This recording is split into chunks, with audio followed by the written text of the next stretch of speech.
Good afternoon. Hope you guys are great. Obviously glad to be here after getting the win Saturday.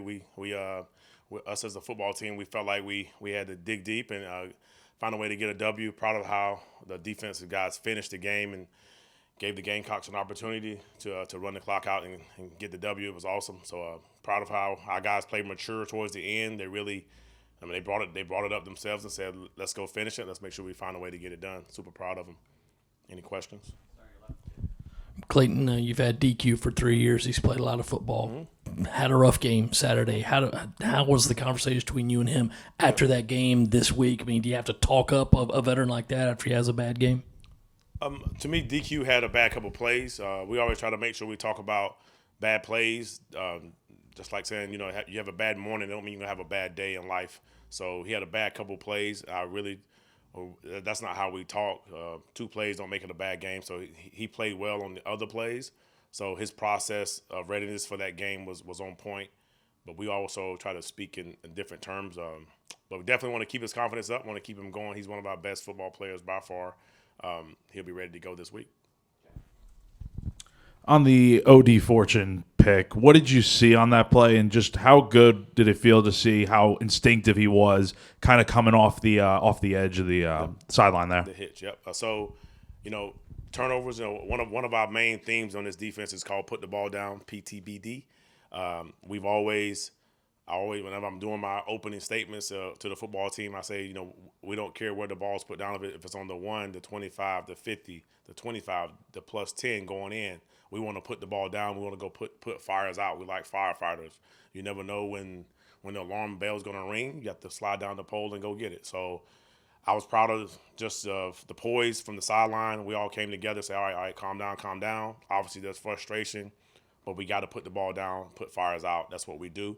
But I was very proud of OD. It's one of those things where when you end the football game changes from the 12-yard line in the end for us on defense, and the ball was on the 10, I think.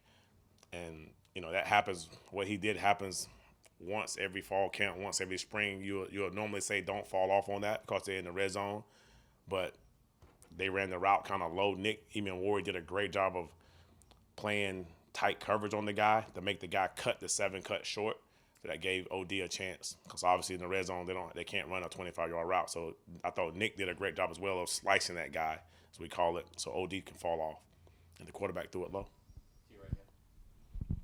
Between Kyle and Dylan and their individual performances, is that what you guys expected from them? I know it's only one game and there'll be plenty tougher ones ahead, but is that what y'all thought? To me, as a football coach, obviously you're excited when that kind of production is on your team and the way they played on Saturday. But I'm also excited about we was more excited about their process of getting ready for the football game and how they approach the week.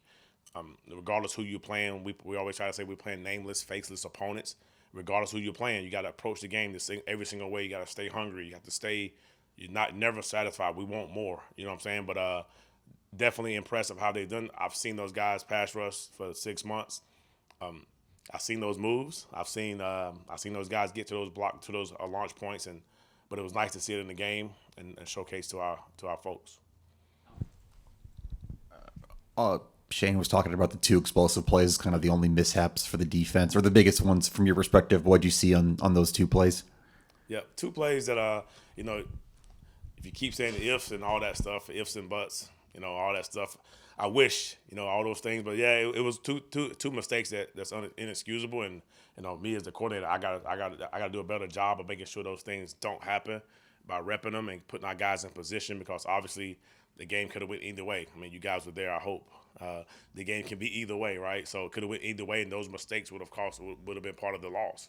But now we have to live and learn from them, and obviously the first one was we weren't ready to play, and like I said, I got to find a way to make sure I get that call in, no matter how fast they're going. And then the second one was just a mistake, and obviously we can get him down for 25. You don't like guys running through the middle of your defense for a 36-yard touchdown, but they happened game 1. Let's make sure we knock them out game 2 through whatever. Going back to Dylan for a second, what is it like when he's coming off the edge and you see just how quick and tenacious he is? And has he ever reminded you of anyone that you've ever coached or maybe played against that he just reminds you of how he plays? Yes, obviously different players have all types of traits and attributes where they showcase their skill set. So obviously, he's not a big Bradley Chubb. I coached Bradley Chubb at NC State. Bradley Chubb is a bigger kind of Cal Kenora kind of body. He's the guy that I've coached the most that's similar to Dylan, not as tall as Dylan, was D'Angelo Malone from Western Kentucky. I think he was a 2-time Conference USA Player of the Year one time when I was there for sure. He's with the Falcons now. That's the closest that I've been to that I've coached. I've seen other guys, on TV, but as far as being on the defensive side that I've been coordinating, that's the first one for sure. Defenses are obviously going to have film on Dylan and Kyle going forward. Is there different things that you're going to have to do to scheme them to make sure they're successful, or do you just trust that, hey, put the ball down and those guys are going to win their matchups? It's obviously a little bit of both. Obviously, every play, there's never such thing as a perfect call in regards of trying to, I can't design the entire defense around one or two individuals. Defense is a team sport. So obviously we have to match what the offense is doing, and then we have to go from there. We know tendencies. Everybody, you can only remember but so many during a week. But that's our job as coaches to make sure we put our guys in the best chance scenario to showcase their skill set. Going off of that, from our perspective, it seems like Dylan's a little quieter. Kyle's a bit more talkative, at least more comfortable with the media. And obviously, he's older and Dylan's a true freshman. From your perspective, what's their relationship like?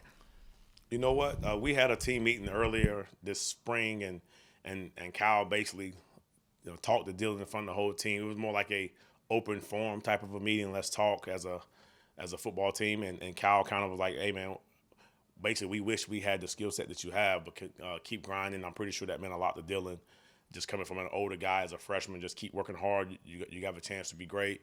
Just keep doing the little things. Those little things will pile up, and all of a sudden, that's the best way to maximize your potential is to keep doing that stuff over and over again for years after time, and the best will come out of him. I think it's kind of hard for me to keep up with Kentucky's offensive coordinator. It seems like it changes every year. How does this current scheme system compare to what you guys have seen here in the past? In regards of Kentucky, it's a little different, but we've seen this scheme before.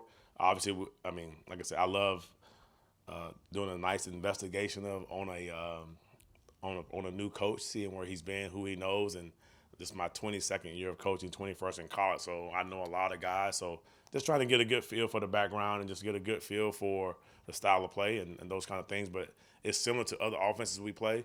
It's very similar to Kentucky last week in regards to just the style and just the way they play and the mindset. But it is frustrating always, especially in the early game in the season. It's really hard. You have to go back and watch teams, games where the coaches were previously at from 2 and 3 years ago.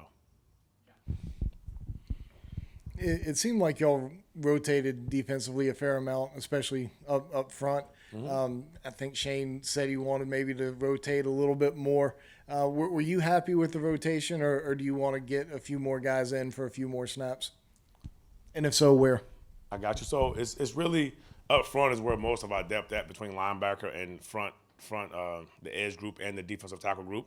You definitely want to make sure your guys are fresh. It was a very humid day in Columbia on Saturday, so you want to make sure that you are rotating your guys and giving them the best chance to showcase their skills, and so they're not tired. You don't want guys playing tired. So to me, I think a couple more linebackers can play more, and I want to say 1 or 2 more defensive ends, edge guys.